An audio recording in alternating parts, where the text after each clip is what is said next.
And good morning, good afternoon, good evening, whatever time zone you're in. Welcome back to Steep Playthrough.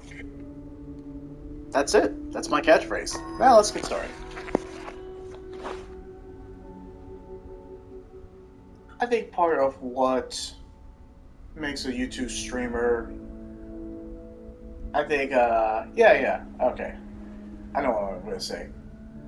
I think part of what makes a YouTube streamer get some recognition is branding. Branding and having a catchphrase. And interacting with your audience, I guess that would be another thing too. But anyway, let's get started. Oh yeah, I got done with Knight Rider. That's where we last left off. Awesomeness.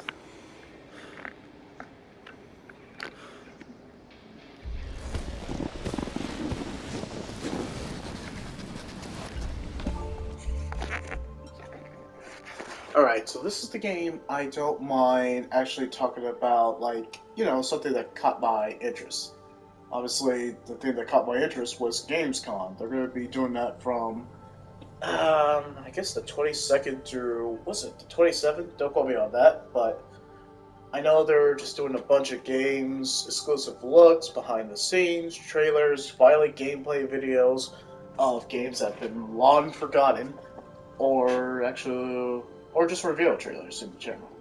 So, guys, as you guys like to know, if you're basically a new, returning, or a new or returning subscriber, or just a new or returning viewers that have been looking at my videos since I started this YouTube bit, but I like to keep up with gaming news if I can. So if there are gaming news that really just blew me out the water, yeah, of course I'm going to acknowledge it. Or if there are games that are being added to PlayStation Plus Extra and Premium or Essential, I like to get on the bandwagon and tell you guys. Even though you guys have PlayStation blog or you can Google it, you can easily find out.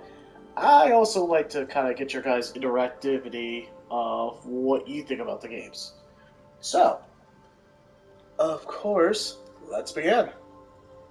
Alright, so when I was going through the trailers, we'll call it part one of the Gamescom of 2023, there were 15 games that caught my interest. And why I say 15 games, because they really caught my interest, or they were above a 7, let's just say that. And I'll tell you what catches my interest if there's like a new trailer that just dropped and all that. Even if it's like Summer Game Fest, Gamescom, Games Awards, and the list goes on, there are three factors that come, or there are three factors of what will make your trailer either an instant 8 or above for me. One, you have to be doing something unique. You have to be doing something either unique that I haven't seen before, and I love every concept of it. If you do something that I really freaking love, then yeah, you're gonna get pretty 9s or 10s. You'll get an 8, but you'll get like an earnest 8. So yeah, the IP, even if it's a new IP, new reveal, or if it's an existing trailer and you just did something fresh and unique, then yeah, I'm gonna give it a high score. So that's one thing I judge. Second factor, I judge it for either the that's a tough one, and it's kind of my gaming 101. Because before your video game, it didn't have to be funny depending on the narrative, but yeah, let's change it up. Your artistic or technical graphics, they're not essential, but yeah, if your game looks so beautiful, or just even artistic or technical wise, then yeah, you kept my interest. But let's make it interesting. With the technical and artistic graphics, if those are astounding, you have to have the cinematography just to make it like something that's really great. As long as you have some pretty good cinematography, because video games are now art, or kind of video games are movies now, if you got the cinematography and the artistic or technical graphics to back it up, yeah, you, sir, have earned my respect. And the third appeal of what a trailer instantly just, it makes me go, drops down. That's a tough one. Is it gameplay? That seems like an easy answer. So yeah, being unique, Also artistic and pretty much technical graphics with some great cinematography. What's a third one? Because unique, if I say fresh, that's kind of in terms of my first appeal. Hmm, I'm thinking too. Yeah, okay. Yeah, it's cheating, but I'm gonna say it too.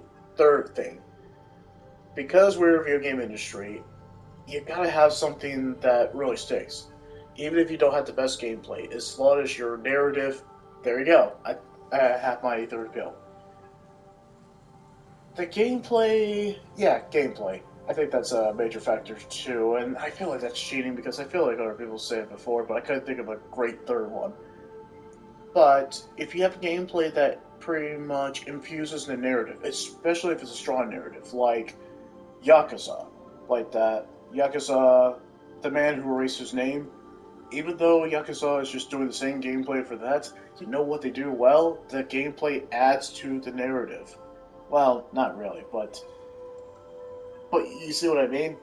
If you have a trailer where the gameplay is so interesting and it outweighs the narrative, then that's another appeal. If your gameplay is just so freaking good and it really just makes us forget about the narrative and just shows us how fun your game is, then yeah, I think that's another appeal. Man, I really have to think about the third one, but I think I can live with that. Yeah, I think I can live with that. Anywho, let's get to the Gamescom Part 1 list, because there are going to be definitely more parts. Alright, so the first one that caught my eye, and I can't remember if this was at the beginning, because I didn't watch the live stream, I just pretty much look at IGN, GameStop, GameSpot of what was announced. Starfield, instantly. There was one trailer, yeah, the very first trailer of Starfield was, I highly enjoyed it. Short, but us try to make this short because I wanted to devote the time to Steve. But yes, I've been loving what Starfield's doing, and plus it's pretty much freaking Bethesda, so they can not do run until or Bethesda cannot do run until Fallout 76. May they improve. It is free. I technically have it for free, so I can technically play it. Not in a rush though. But the latest Starfield live action trailer, 9 out of 10. I love the brilliant comment of Rocket Man by Ion Sir, who did the Dragon Age series and a few other notable games. But the whole Rocket Man and his kind of interpretation or his edition, it was freaking good. That was good. Plus, it showed us of what to expect from Starfield. I guess my only complaint with that trailer is it shows pretty much all the cinematography, the live action, but we've seen this before.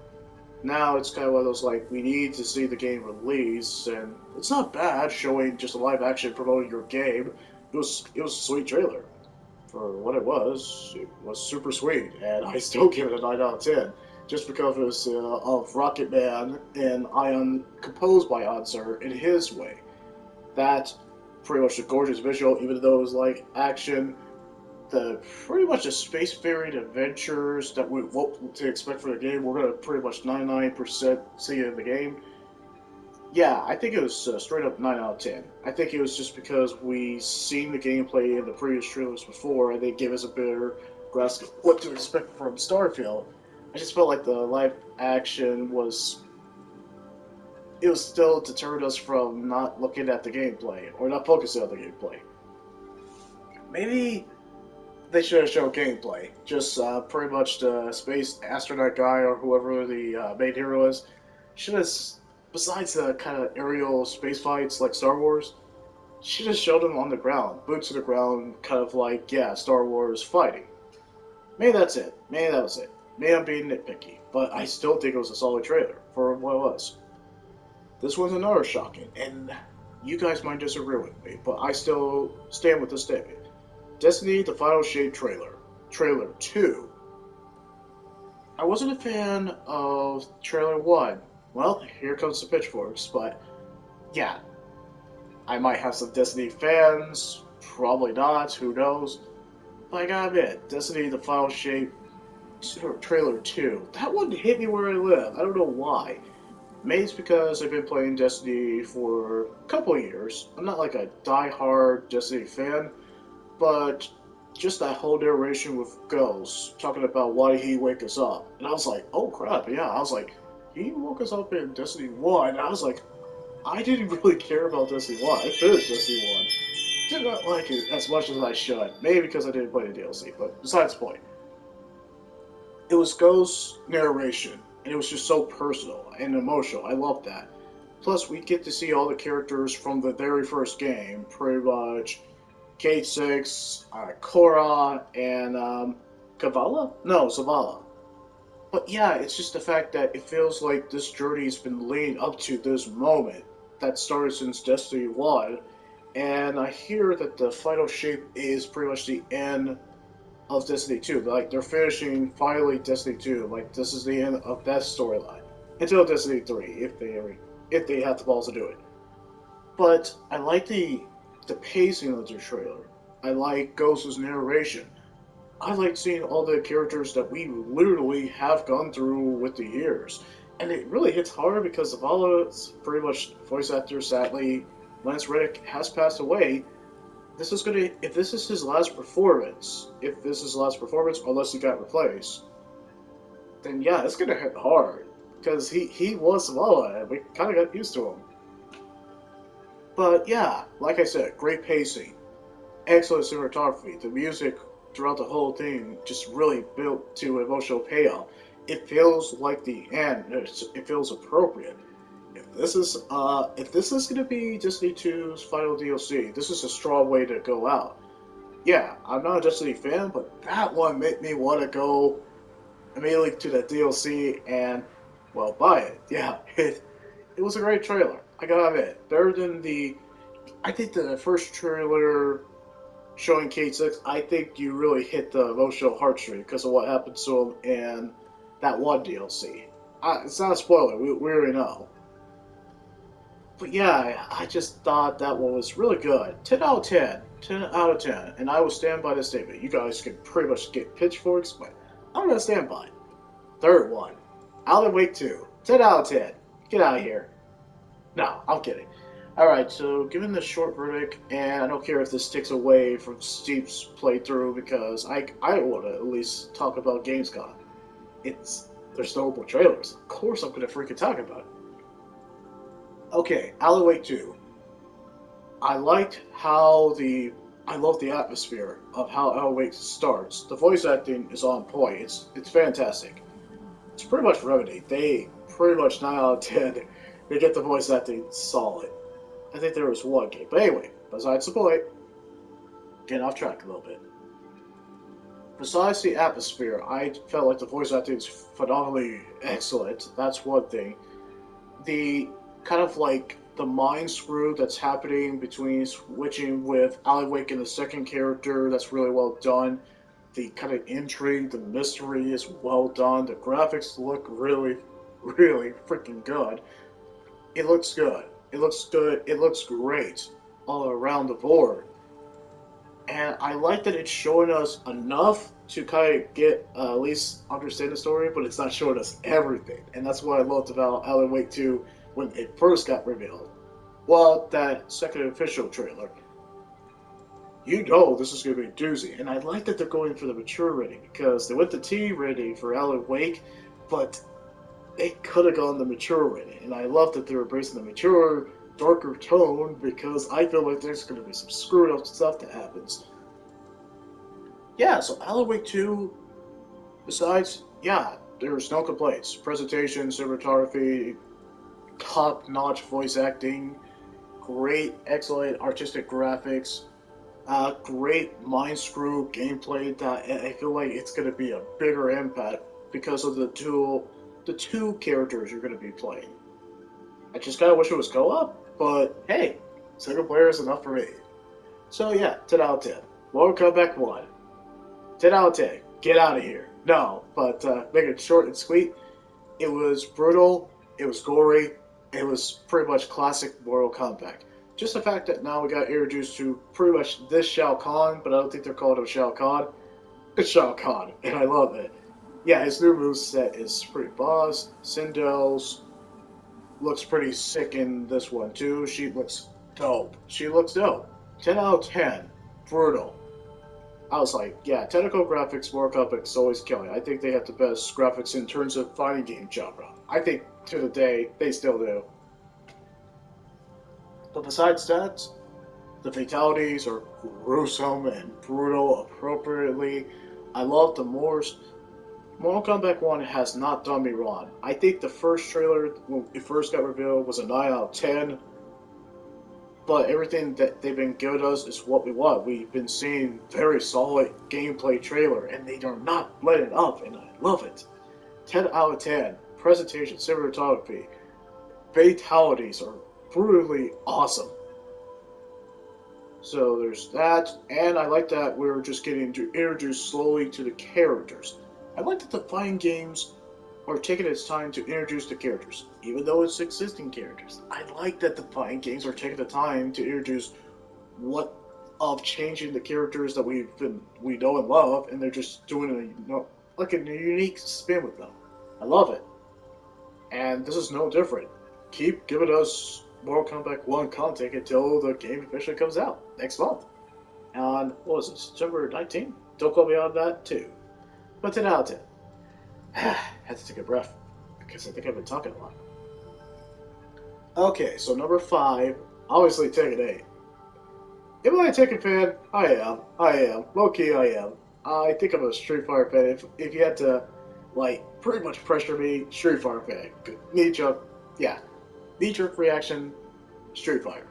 But, in this case, gosh, that Tekken 8 trailer was also a 10 out of 10. I've been giving some 10 out of 10 in a row. But what does Tekken 8 does well? I like the new arcade mode. It's harkening back like to old school Tekken that I grew up with, and kind of adding like a new flair with it too. So that was pretty much awesome. Character customizations that have been starting since what was it, Tekken 5? Or was it Tekken 4? I feel like it was Tekken 5 they started the character customization. Not a bad move.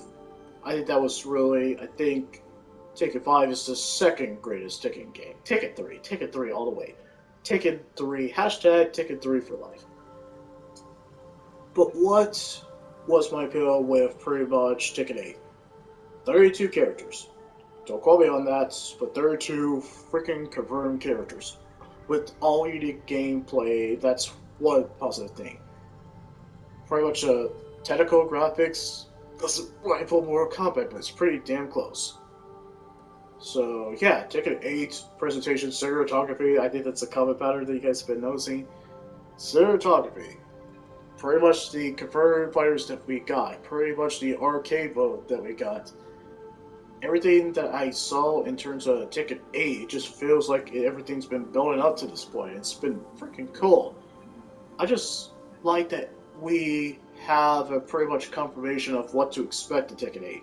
And also, it comes out next year, sadly, in January, the same month as Final Fantasy VII Rebirth.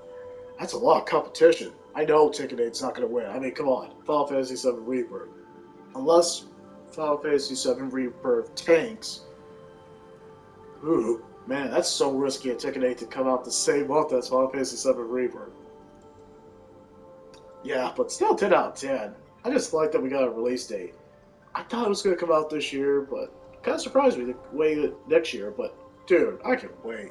It looks so good. It looks so. What am I saying? Good. Awesome. Excuse me for a second.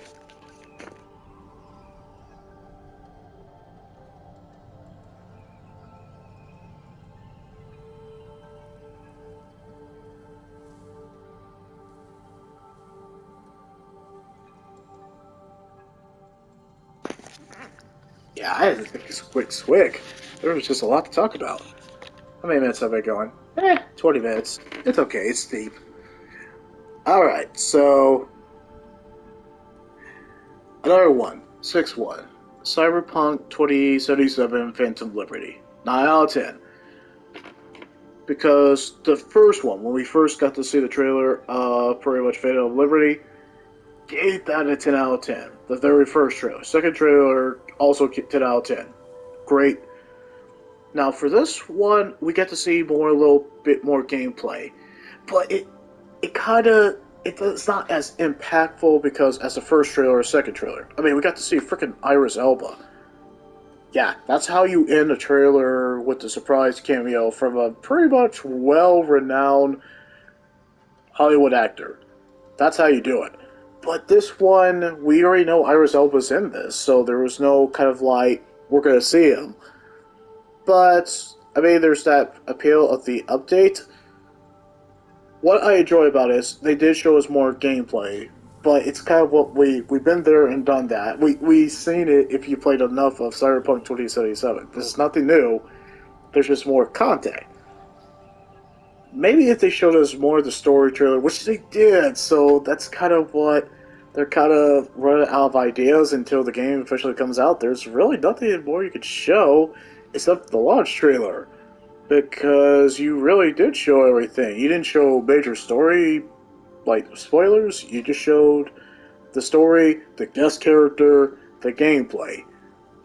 So, yeah, still great cinematography. Technical graphics are fantastic. That's a seriously common pattern I'm saying. All the new gameplay tweaks with the ride on the motorcycle and the new gameplay tweaks that we're getting, and along with the new update, that's pretty actually really great. I just think we've seen enough of this Phantom Liberty that it's time to release the game at this point. I hope it does well. I really do hope it does well. Low key, I hope it does well. I've loved everything I've been seeing about Phantom Liberty. I think Cyberpunk 2077 needs to win after their disastrous, crappy launch. They need to win. I mean, they got their win from Cyberpunk Edge Runners, but they certainly did not get their win from the base game. That is pretty much it. Moving on. 7-1. Thank goodness you're here. No, I'm not talking to anybody saying, thank goodness you're here. That is literally the... You know what? You know what drawed me to that game immediately? It wasn't just the art style and the humor that's happening. It's the fact that this game is made by the developers of Untitled Goose Game, which I freaking love that game. I love this hijinks. It's such a simplistic but funny game. I love playing it every time. And this is no different. This is basically the Untitled Goose Game, but with cartoon characters. Isn't that kind of the Untitled Goose Game? Besides the point. Thank goodness you're here. It's so quirky. It's so wacky. It is. You cannot define it. I don't know how to define that game, and that's what I love about it. This game is it's so out of left field, it's just not a normal video game. Is there really a normal video game? The point is, this thing is so unorthodox, so quirky, so out of left field, I can't describe what I just watched. But I love it. 9 out of 10. I just love its charming art style. I like how it's made by really the Untitled Goose Game, so you already got my vote there. It's just completely weird, but you roll with it. And that's kind of what I mentioned in the first appeal of something that a trailer that just stands out. It's unique. It's so unique for what it is. So yeah, I really hope that game does well. It might not, like Craft and Bird, but I hope it does well. 9 out of 10. Enough said. Watch the trailer. Okay, this one was short, but it got my interest. That's what surprised me. Little Nightmares 3. I played a little bit of Little Nightmares, the first one. Very creepy game. Very creepy game. But I like that Little Nightmares is going co-op because for some reason Little Nightmares 2 didn't do co-op. That surprised me. But just the fact that now we're getting a proper co-op Little Nightmares, that's a freaking win. The environment is still atmospheric and the enemies are still creepy as hell. But just now, the fact that you have a partner to play a co-op, that is such a great idea. 9 out of 10. I just like the whole kind of presentation cinematography. You know what I'm saying at this point. But I like the kind of now the added co-op experience that Little Nightmare really needed. I think Little Nightmare really needed. I think it was a missed opportunity from the previous ones. 9 out of 10. Okay. And of course I'm going to be biased on this one, but I can't deny it. Black Myth Wukong. Yeah, the character looks like the monkey character from Enslaved Odyssey to the West. Like, I think maybe that's kind of the book, or maybe they're referencing that game. Well, anyway, that game, 10 out of 10. 10 out of 10. You know why? Atmosphere was fantastic. And it takes pretty much cues from pretty much from software. It's Souls like. Love it. You already won me over. I'm biased because I love Souls like secretly. No, it's not secret. You guys know that. Yeah, so that game, not just the Souls like combat, which is fantastic. I didn't see any frame rate dips. The gameplay is fantastic. It's pretty much taking like Wolong Dynasty, but just turn it up to 11. But with some also Souls-like combat. It gels well. It's fantastic. Combat is so fantastic. It really works. But you know what's the other thing that actually got me? Enemy variety and the boss characters. All the characters look extremely pretty to look at, and there's no release date. That's kind of what pisses me off. It's just the boss looks actually intimidating, and they're well designed. That was a crowning achievement. It's just the fact that we saw. I was aware of Black Myth. I was. I knew it was a Souls-like. But just to actually see the gameplay trailer, it was a 10 out of 10. Such a 10 out of 10. It was such a great presentation. Excellent combat that I seen before from software games. Great enemy design. Artistically and technically, they were well designed. And just like the cool spectacles that were the main character was doing. Yeah, absolutely 10 out of 10. Alright, Crimson Desert. That one's going to be short, but I can let you know. It's pretty much hack and slash, open action RPG. Mechanics, I like the various activities and how expansive and pretty looking everything is. Maybe we just haven't seen a lot of the technical graphics. I don't know. I don't think we got shown enough of it. Maybe that's my complaint. It's a minor one, but I gotta acknowledge it. It's weird. It was weird, I gotta admit. But I like the RPG mechanics that we saw, the fishing, the side activities that we did, the kind of amount of mobility and versatile just to kind of move, climb, and just. It seems like there was a lot of more.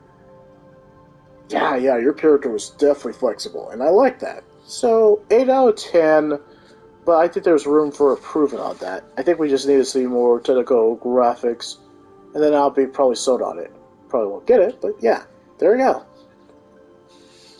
Okay, so another one that actually surprised me, and I wasn't expecting a sequel for this because there just hasn't been talk about it. Killing Floor 3.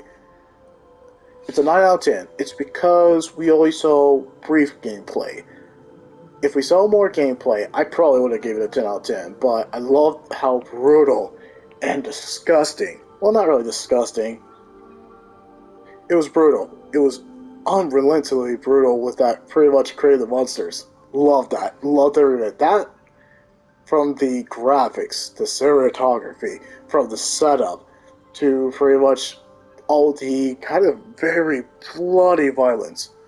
That by itself, that trailer was just too well done. Whoever did that trailer is a mad freaking genius. I would give that trailer a 10 out of 10 because of how well done it was. It was brutal. Like, stomach turning brutal. I'm amazed how they went there. But we didn't get to see a lot of gameplay. It was too short with the gameplay. So 9 out of 10, but well done Killing Floor 3. Didn't think we were doing one, but here we are. Okay, so the more trailers I've seen later on, even though its first trailer left the impression, but didn't get me yet. Armored Core 6 Fires of Rubicon. Or basically, From Software's It's Souls-like, but with Mobile Suit Gundam. I think someone's gonna make that name. Yeah, Armored Core 6, just the trailer that we saw, their launch trailer. Even though it's coming out pretty soon, 10 out of 10. I've been loving it was really the second trailer. Maybe it was the story trailer. I think it was the story trailer. I'd say more of the gameplay. Now I've been impressed. It's basically like the developer. I quote, "It's Elden Ring, but with robots or kind of Mobile Suit Gundams," and I love it. Every time we see new footage of it, trailers or cutscenes about it, I get amazed. It looks and sounds fantastic. The gameplay is Souls-like, and it works for this, and it's freaking great. Along with that, graphics are artistically, technically astounding. There's a lot going for it. Great presentation. Atmosphere is so expansive and feels so open that there's some gonna be experimentation, like classic Souls like. 10 out of 10. I've been loving everything that's been going on with this. Another one that no one's really gonna pay attention to, but I hope people play it or rent it. Fort Solis, 8 out of 10. Why? Excellent voice acting, great atmosphere, unique mystery. That is pretty much it. I know that one's gonna be short, but 8 out of 10. That one surprised me. I kind of low key hope people play it, but I know people won't play it because it's not AAA, it's indie game. But yeah, it made an impact on me. I don't think it's gonna be the best game, but it got me interested. No said. Plus, you got Roger Clark, who played Arthur Morgan, and you got Troy Baker on this, and another significant lady, but we'll move on. The more I see it on this 14 game, the more that I'm just secretly liking it, and I hope it does well. Lords of the Fallen. I played the first one, haven't beaten it. Want to beat the first one, but Lords of the Fallen, everything that I saw with this new trailer, brutal opening. Brutal opening, that's great pacing. The cinematography never let up. The gameplay that is Souls like. It has its own unique spin. Fantastic. The atmospheric, it just felt claustrophobic and threatening whenever you went to the spirit world and all that. Lords of the Fall is just pretty much doing what the first game didn't do. Have the balls to literally go, I guess, supernatural. And it really works for this. It feels like Lords of Fallen has its own sense of identity compared to the Lord of Fallen. Felt like Lord of Fallen was just copy paste Dark Souls. That's pretty much it. Huh? Hope it really does well. Okay, and the last game. And you're gonna have to excuse me, but Payday 3. That's a 10 out of 10. Payday 3. You know why? Payday, motherfuckers. Yes, I apologize for saying that, but I think we all can agree that is going to be the meme of that trailer. When Ice-T shows up and says, "Payday, motherfuckers," you know you have a ridiculous trailer. That got me so. It wasn't just that. It wasn't just a cameo from Ice-T. That was funny. But that one, oh, what did I give Payday 3? That one. It didn't get a 10 because we didn't see gameplay, but we got a taste of what to expect. 9 out of 10. That is definitely a 9 out of 10. It was such a great setup. Great live action usage, great cinematography, great pacing, great setup, great cameo from an actor we already know also, and great ending line too. And it's pretty much, it's going to be exactly, even if it is going to be exactly like Payday 2, even if it's going to be like Payday 2, let's face it, if it is, well, we shouldn't be too surprised. But the way they set this up for 3, and just kind of some things that are going to be doing in 3, if it's as intense as we saw in the trailer, I hope Payday 3 does well, but I know it's not going to be the best. If that makes sense. I know it's not going to succeed, but I love what we saw in the trailer. And I love seeing Ice-T dropping that pretty much Payday, you get the idea. So yeah, I didn't watch a lot of the Gamescom, so I won't give it a rank, but that's what I give individual trailers that really caught my interest, or I've really, really, really enjoyed. Okay, so let's see how long it's been. 35 minutes. Just because we took a lot of time with this steep, I think we're going to go ahead and end it on this video. But we're going to just do another video of steep, just like really short. And we'll devote some more time for steep. Yeah, eventually. There's not really no rush on that. But I will at least give my opinion on Gamescom. And of course, guys, you can leave that like, comment, or subscribe. Or what was your favorite game if you've been keeping up with Gamescom Part 1, we'll call it. What was your favorite game? What game trailer caught your interest? Or is Spider-Man 2 going to be the best game of the year? Or is it going to be Game of the Year this year? No, it's not. It's going to be Tears of Kingdom. We already know that. Alright, so, just taking a short break even though I haven't done anything, and we'll be back.